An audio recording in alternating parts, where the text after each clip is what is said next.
Coming up on Creepy Canada, digging for ghosts in a Newfoundland mine, ancient ruins that come alive, soldiers stuck in battle from 1812, and much more.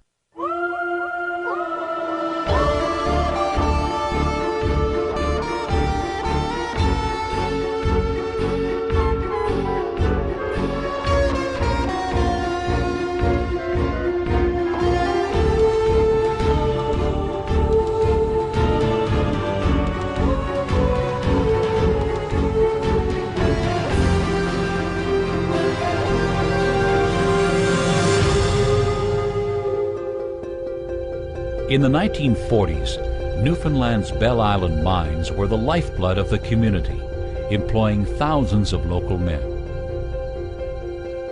The miners' wives learned to recognize their husbands at a glance by their body language. How they walked or carried their lunchbox was enough to distinguish one man from another, even at a distance. One woman caught a glimpse of a miner standing just ahead of her. She recognized his stance and his familiar clothing. She was positive it was her husband, despite the fact that the man she loved had died several months earlier. She remembered walking with him to the mines each day, how she would watch him begin the long journey down into the tunnels without her.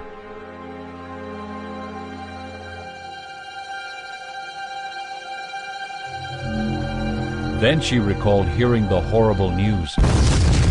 There had been an accident and her husband was dead. But now, here he was, standing right in front of her.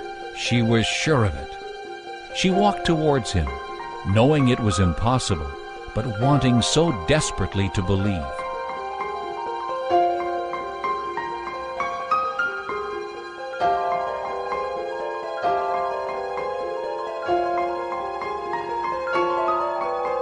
Slowly, he turned, and she saw that it was her husband. But it was not the face she had loved. It was the face of death. Perhaps the grave is not deep enough to hold the many lost souls of the Bell Island mines. Mining is a dangerous occupation, one which requires a very special brand of courage and determination. On Bell Island in Newfoundland, there were plenty of men ready to take on that challenge, and in many cases, it cost them their lives. Very few places have as many ghost stories surrounding them as the Bell Island iron ore mines. A miner had finished his shift. As he headed towards the lockers, he was joined by a pleasant young fellow who mentioned several times that this was his first day on the job. As they continued along, the young man simply vanished.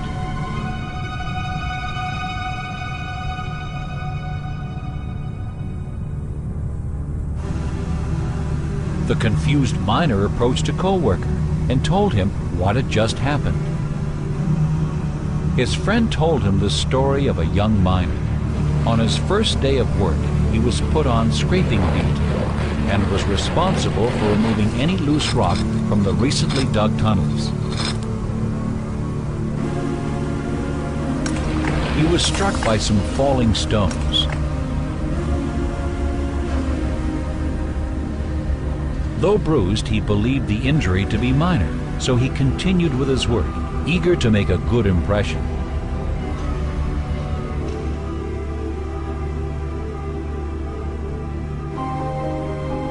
Later, he became dizzy and collapsed.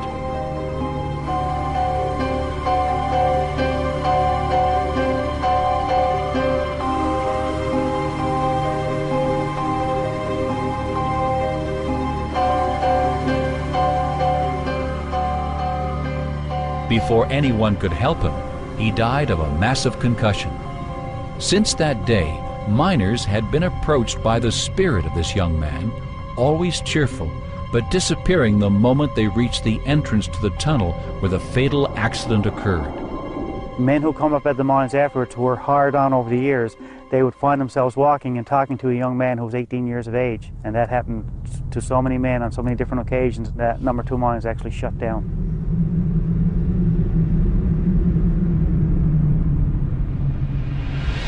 Years ago, the men, when they started to use dynamite, of course, blasting was a dangerous job. And the company had decided to use a new form of dynamite, which was a lot more powerful, but they neglected to tell the blasters. The explosives crew was considered the elite of the workers. They were methodical men who took no unnecessary risks. That fateful day, the unwitting miners followed the same tried and true procedures they always had.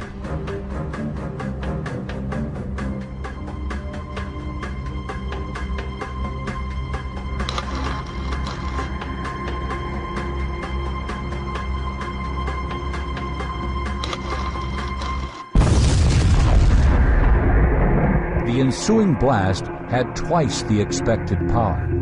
By some miracle, only one of the men was killed.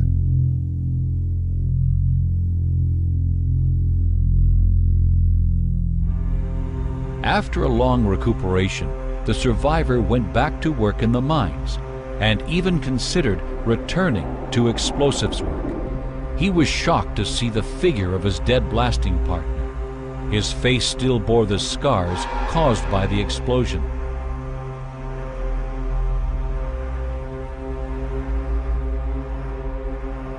The figure reached out for him and vanished.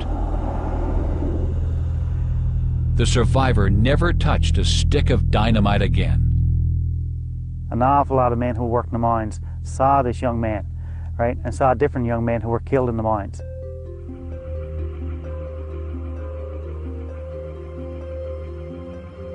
Other miners began seeing this scarred and bleeding man standing near the blast area.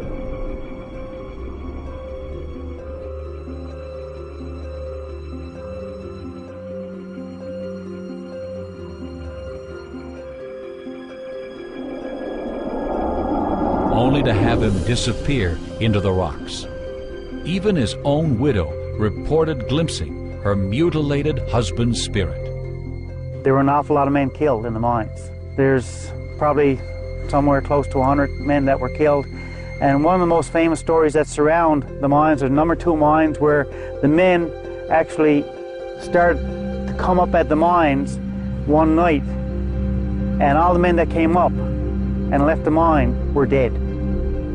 And a lot of people saw it. Why this parade of spirits chose to appear in the 1940s is unknown. Perhaps sensing the mine's impending closure, they chose to move on. Unfortunately, most of the witnesses to this event have themselves died, but their children still remember these and many other legends about the now closed mines. The stories have been passed down from generation to generation as fact rather than fiction. Recently, the mines have been reopened for tours, allowing visitors to experience firsthand how these brave men lived and died in the darkness 1,000 feet beneath Bell Island. Up next, a loyal caretaker continues his duties long after death.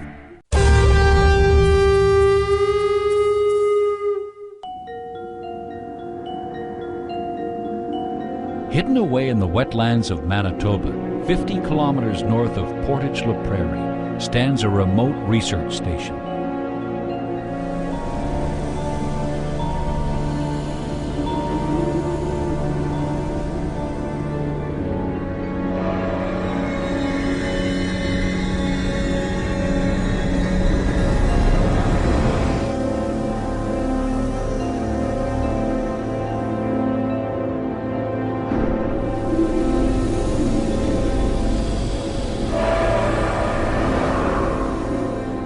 Some say a shrouded figure roams the grounds around the building, which used to be the Mallard Lodge.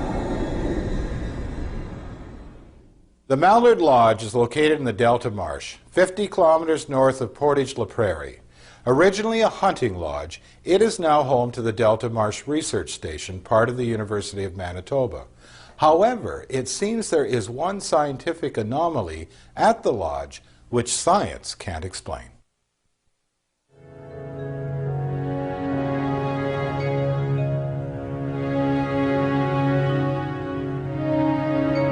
The Delta Marsh wetlands are internationally renowned, and not just for the abundant wildlife.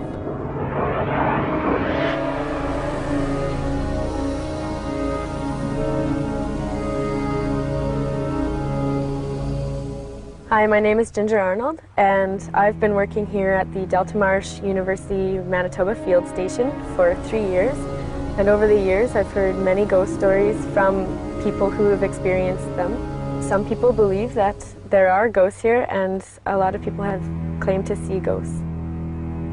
In 1932, Murray was a caretaker and had been employed for many years by Donald Bain, the former owner of the lodge. Though the grounds were well kept, he always allowed the natural rugged beauty of the area to show through. Murray worked hard and took great pride in his tasks.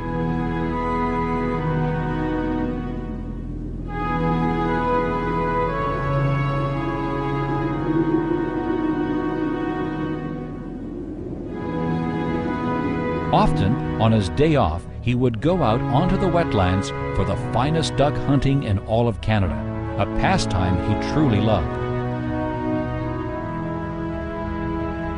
Preparations for one particular outing would end in tragedy.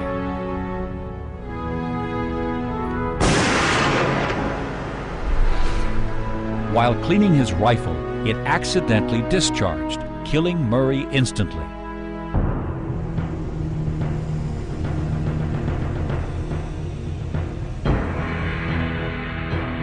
Evidently, his loyalty to the lodge remained strong.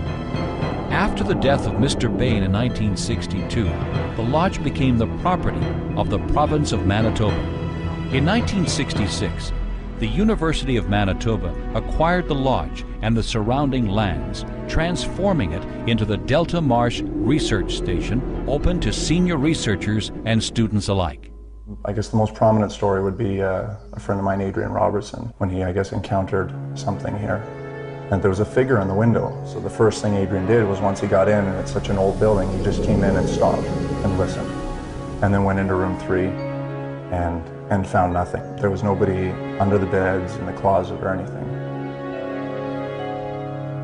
Many encounters with Murray's ghost occur in room number 3, which is believed to have been his quarters for the many years he lived at the lodge.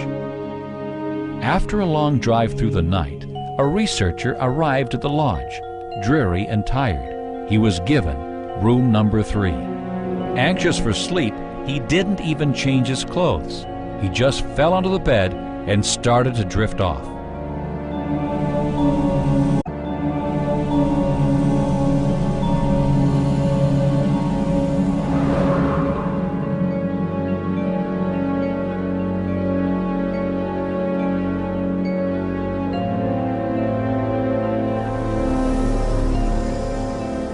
Unfortunately, his rest was quickly interrupted.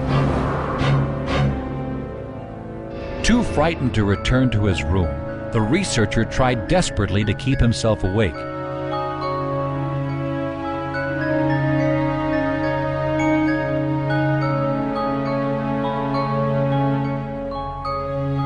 But soon his exhaustion overpowered his fear, and he attempted once again to get some sleep.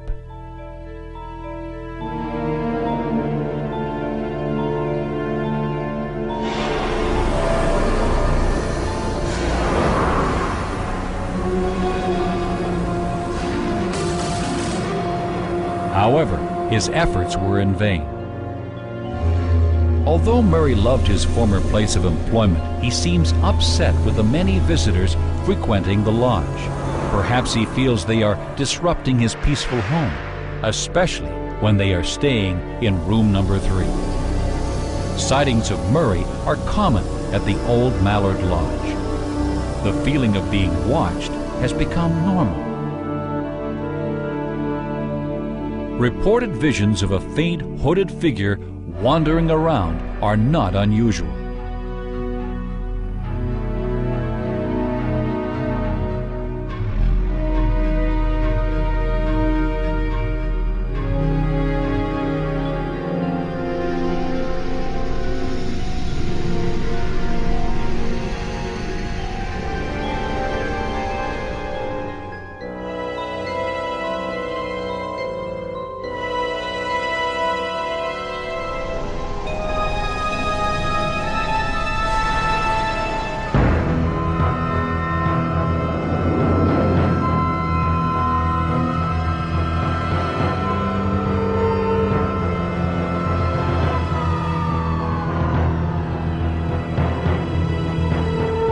building is now a scientific research station, there seems to be no scientific explanation to lights turning on and off on their own, or this mysterious hooded figure appearing and disappearing at will. This sometimes frightening spirit may very well be the old caretaker Murray, who, for reasons unknown, seems unable to give up his duties at the much-loved lodge he still considers his home. After the break, Hamilton's Hermitage House is gone, but its owner still remains.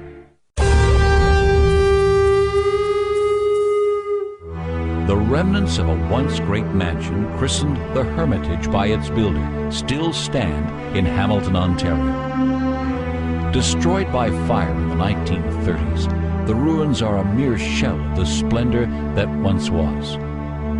But among the remains, two paranormal entities from the manor's opulent past have been reported. A park employee approached the ruins and was shocked to see a body hanging from a tree. He was stunned, fearing someone had committed suicide.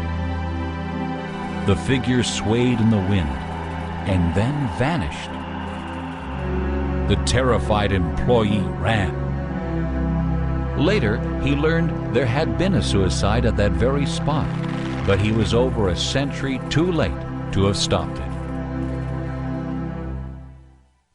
Originally built in 1865, the Hermitage ruins still stand in Hamilton, Ontario, a mere shadow of the Grand Estate's historic heyday. What's left of this once great home has been preserved for future generations, including the past residents who remain trapped in the mansion they once called home. Today I'm standing in front of the Hermitage ruins in Ancaster. Once a beautiful mansion built by the Leith family in the mid-1800s is now a set of stone ruins after a large fire in the 1930s claimed it. One of the legends at the Hermitage involves a coachman by the name of William Black. Now, William was a servant of Otto Ives. He was in love with his niece, so they went to Otto Ives and they told him about what was going on. He flipped out. He couldn't have his niece being involved with a lowly servant. William Black couldn't take the pain of not having his love, so he went out back with a length of rope and hung himself. The legend goes that William Black still travels between the spot of where he's buried to the Hermitage, carrying his length of rope and looking for his lost love. People have reported seeing William Black here at night, the tall, dark figure of a man.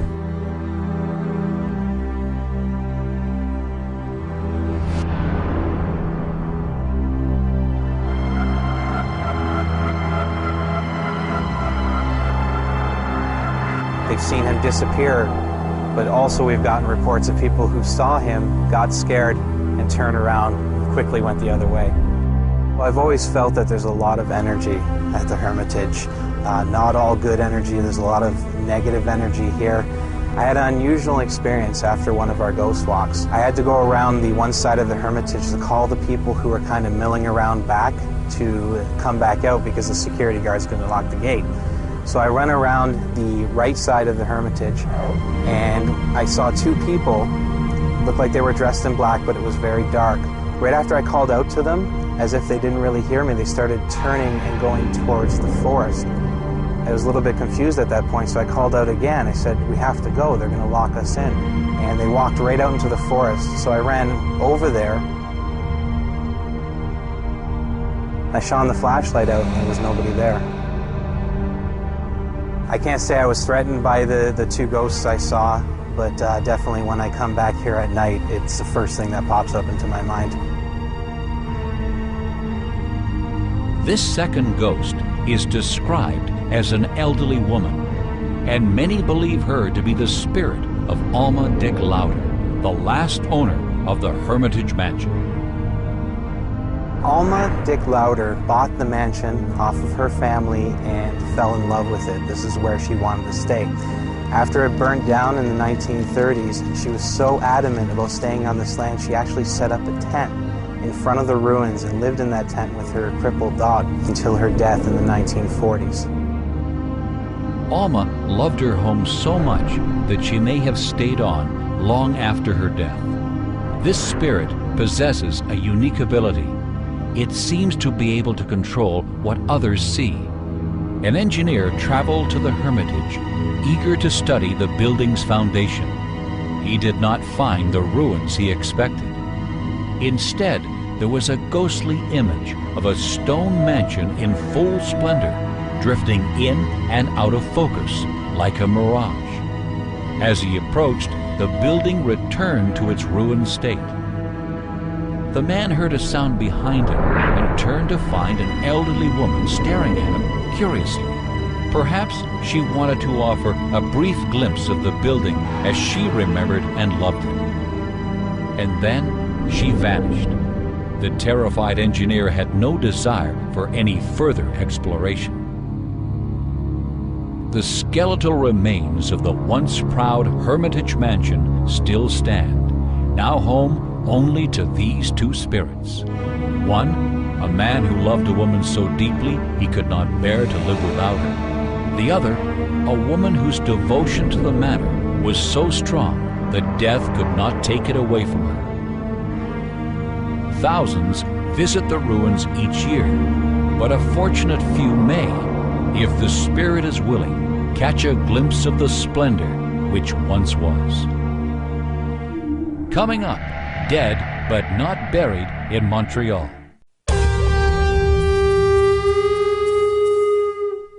In Montreal, Quebec, the building at 1234 de la Montagne Street has had a long and intriguing history. During the 1900s, it was a successful mortuary. In the 1970s, it was reborn as Club Esprit, the city's most popular nightclub. Ironically, the English translation of the word esprit is spirit. The manager of Club Esprit arrived early one day and was surprised to see a woman standing at the top of the stairs. She was alluringly beautiful.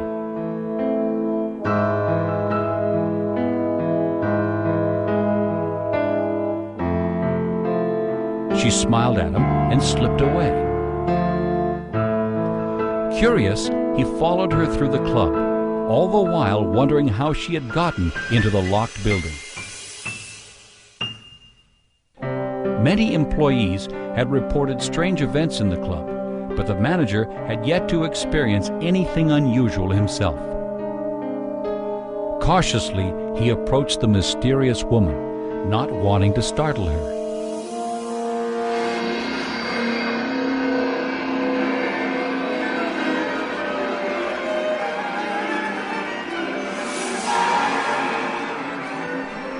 He was stunned by the horrifying vision and resigned as manager that day, making this his first and last paranormal experience at 1234 de la Montagne. The building at 1234 de la Montagne in Montreal, now home to the World Beat complex, has a particularly menacing haunting.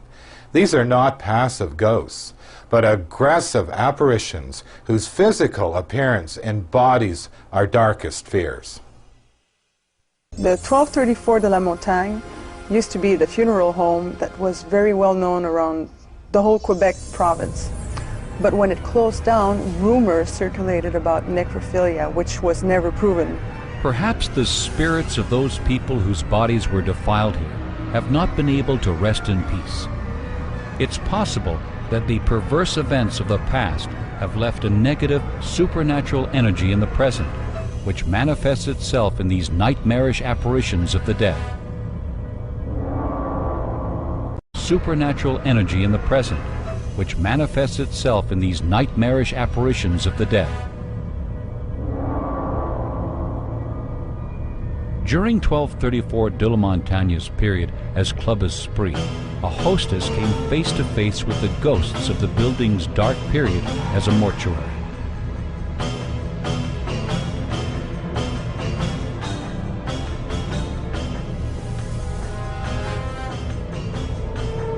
A mutilated apparition approached her and then vanished.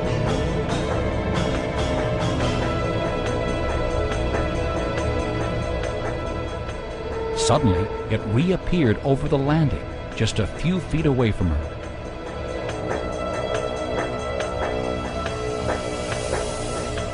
The spirit she described looked as if it had undergone an autopsy, with crudely stitched scars crisscrossing her bandaged chest.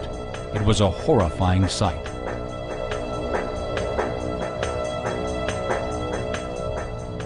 From what people have been reporting, we're not talking, about good, nice, happy spirits. Some of them might, but mostly we're talking about ugly, disturbed apparitions. So it doesn't sound like it's a good situation here. We have one story that comes at some point where one of the girls went downstairs to the bathroom and got hit in the face by unseen ants.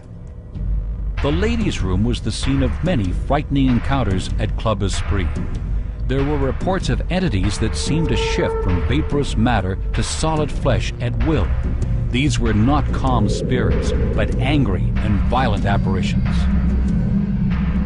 One young patron was attacked by the strange, mutilated woman. The figure seemed to disappear and reappear, but never relaxed her vice-like grip. Suddenly, the scarred figure released the young girl and vanished for good. What is now the ladies' room was once the mortuary's embalming area. Perhaps long ago, this was the site of some depraved desecration of human corpses. Not all the experiences at 1234 have been with malevolent spirits. Staff of the current World Beat Complex Art Center, now housed here, have reported more positive encounters with the spirit world. Well, I had a personal experience with a ghost. It was a really strange encounter. I heard a sound and I was going to hear what it was, and then there was a big blue light, very, very bright, and it was like a ball, and it was shooting towards me, and it came in and entered through my arms, and then it filled my entire body.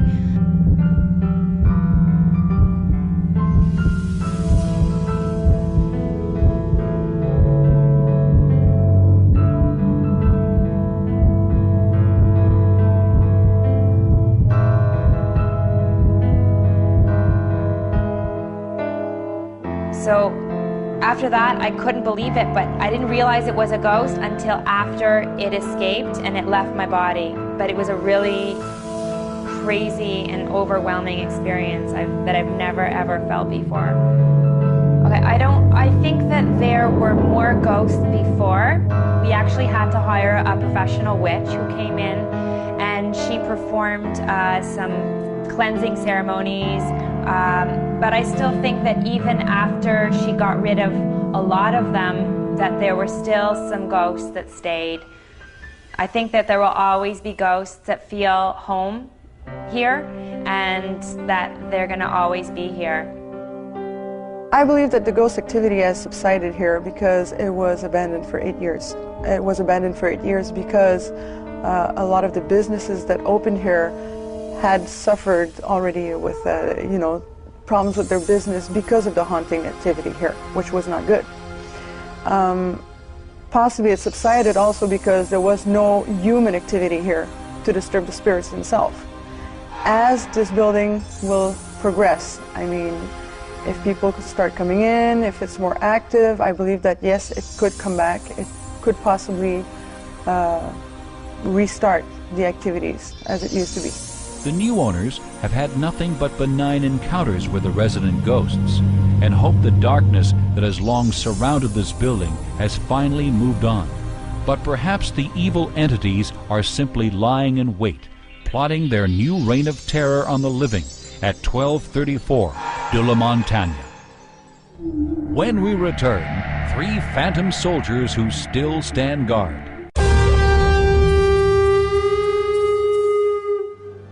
In Drummond Hill Cemetery, many claim to have witnessed soldiers from the past returning to this one-time battlefield. A waitress on her way home from work cut through the cemetery. Although this was her normal route, on this particular night, for some reason, she felt uneasy. With every step, this feeling grew. It was as though she was being watched.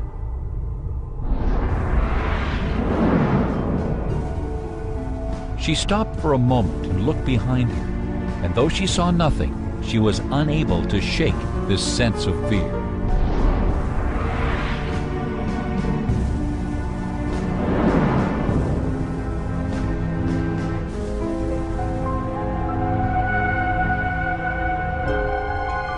It wasn't until she was beyond the gates of the graveyard that she felt safe. Now, from outside, she peered in. To her astonishment, she saw 3 soldiers, and then, in an instant, they were gone. Confused and frightened, she left the cemetery, vowing never to cut through there again. In 1812, the Battle of Lundy Lane took place on Niagara Falls, Drummond Hill. Many lives were lost, and the area was immediately transformed into a cemetery. Now, over a century later, the spirits of 3 young Canadian soldiers still roam this hallowed ground, seeking an end to the horrific battle that claimed their lives. In the War of 1812, Niagara Falls was a strategic military location. For the Canadian and British forces, it was a passage point through which they could expand the territory under their control. For the Americans, it was a direct route to infiltrate the opposing forces garrisoned in the area. As a result, many skirmishes and heavy battles occurred. We're here at the Drummond Hill Cemetery, where on July the 25th, 1814, was the scene of the bloodiest battle in the War of 1812 between the British, Canadian, and natives on one side, and the approaching American forces on the other. It was hot, it was humid. There were bodies all over the place because of the humidity, because of the stillness in the air. The gunpowder just made the air around here like soup. Friend and foe were accidentally killing each other because they couldn't see the enemy. The Americans retreated, and the Canadians won the Battle of Drummond Hill. Approximately 1,700 soldiers, the average age of 15, lay on the field, dead or dying.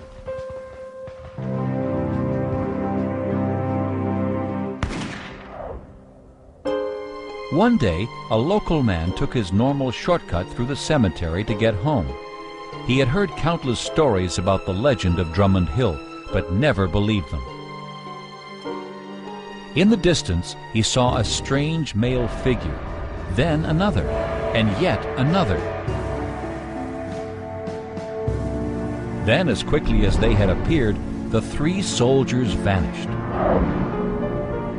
The young man dismissed the experience, deciding that his eyes must have been playing tricks on him, and he continued on his way. However, as he walked further down the pathway, an unsettling feeling came over him that he couldn't shake.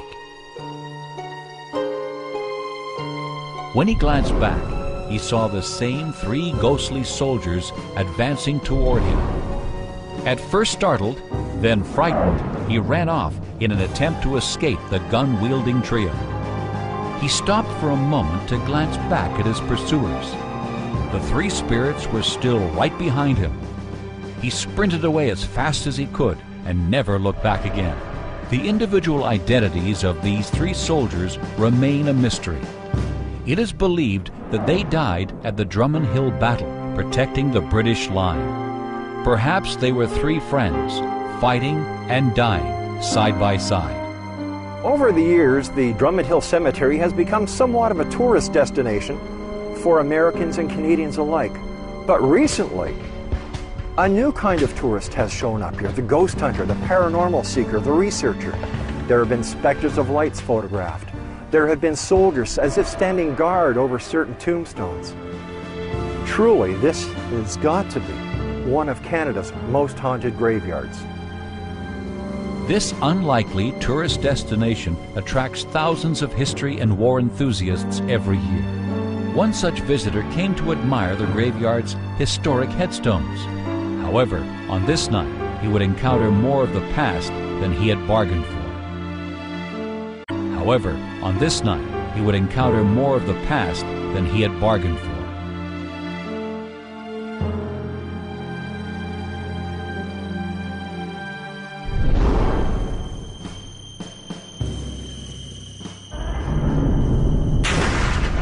The spirit of one of the three soldiers made it clear that this cemetery was still under their guard. While the shaken tourist was physically unharmed, he was shocked and confused by what he had just experienced. This history buff decided he had seen enough of Drummond Hill and its phantom century. The soldiers who paid the ultimate price and gave their lives for the good of their country believed so strongly in their commitment that it seems even today, 2 centuries after the bloody battle, at least 3 of these brave men continue to uphold their duties.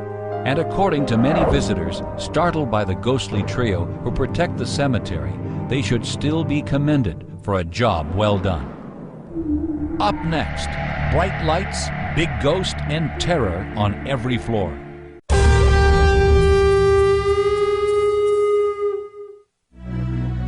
The Marr residence in Saskatoon is a museum and meeting center, but after hours, it takes on a life of its own as home to an array of spirits.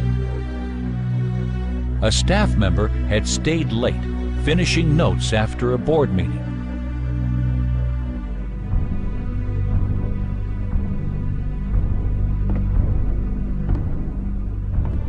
She heard footsteps echoing through the empty house. The sounds seemed to be coming closer and closer.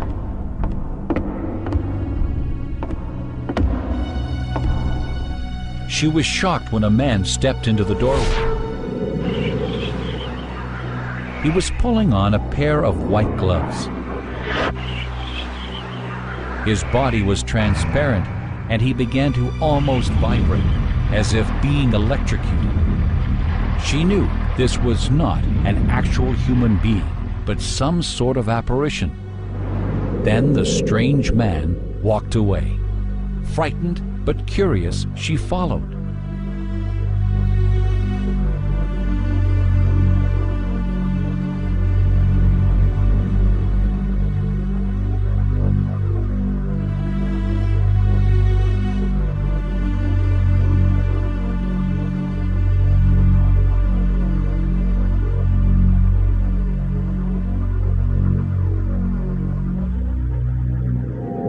Entering the downstairs parlor, she found herself surrounded by floating orbs of light. These luminescent balls seemed to dance around the room, accompanied by the sound of children's laughter. The mysterious lights fascinated her, and for a moment she forgot her fears.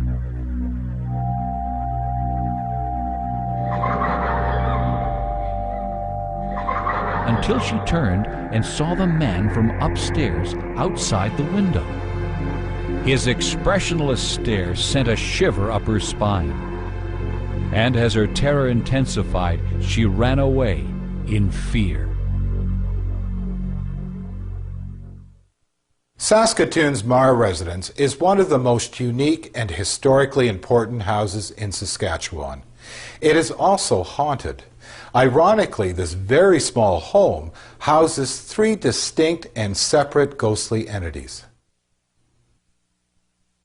The Marr is the oldest house in Saskatoon that's still on its original site. It was built in 1884, and the city acquired it in 1979, and it became a designated heritage property and is now open to the public for programming.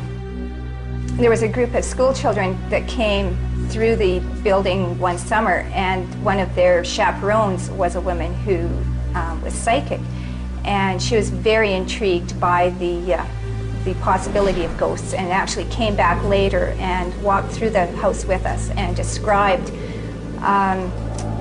the various presences, including the fellow in the upstairs bedroom. She said he was a fairly reclusive sort, spent a lot of time in his room reading, He worked at a business that required him to do record keeping, and he was very proud of his penmanship, and he was very vain about his hands, and he always wore gloves on his hands whenever he went outside.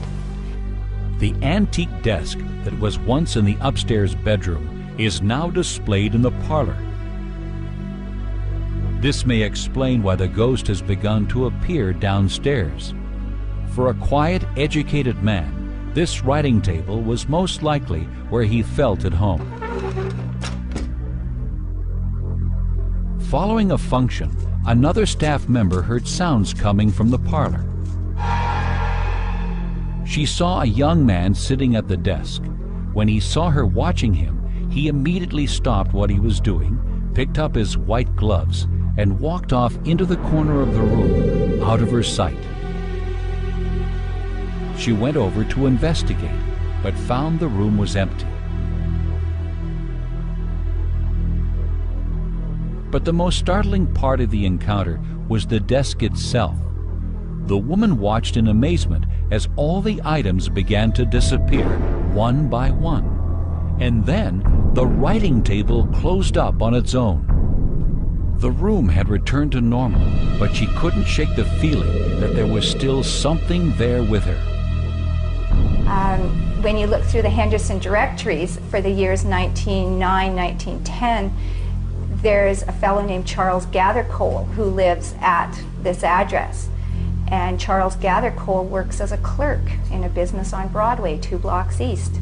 So we think that perhaps the ghost of Miss Charles Gathercole, and we refer to him as Charles. The ghost downstairs is a very unsavory sort of character, and both the woman who worked in the office upstairs and I felt uncomfortable in the basement. She said she could only be down there for about 10 minutes at a time before she felt somebody watching her. And he's big and burly and dirty and bearded, and he's got yellow teeth and yellow fingernails, and he smells. He's just a very unsavory character. And he also has expectations of women and that they should know their place. Many of the staff have had unnerving encounters with the spirit in the basement. A woman went downstairs to locate some stored files. Immediately, she felt uncomfortable, as if something was not only watching her, but inexplicably, she felt quite threatened too.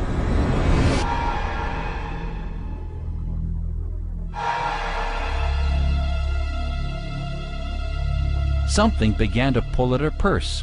Some invisible, malevolent force was trying to take it from her. She held on tightly to the bag, and for a moment her unseen attacker relented. Then an imperceptible energy pushed her against the wall, almost knocking her to the floor. Terrified, she ran upstairs and has never returned. No one knows who this malicious spirit could be, or why he seems to have such a disdain for women. The third paranormal being at the Marr residence is in sharp contrast to the dark, evil entity in the basement. Passers-by often report mysterious flickering lights in the windows. This phenomenon is known as sprites or pixie lights. Employees have witnessed these lights on several occasions. They report seeing small glowing orbs that float through the rooms in an almost playful fashion. Some staff members were convinced that if you stared directly into the orbs, you could catch quick glimpses of children and hear the sounds of their laughter. These mysterious lights, also known as dead man's candles, are most often seen in cemeteries.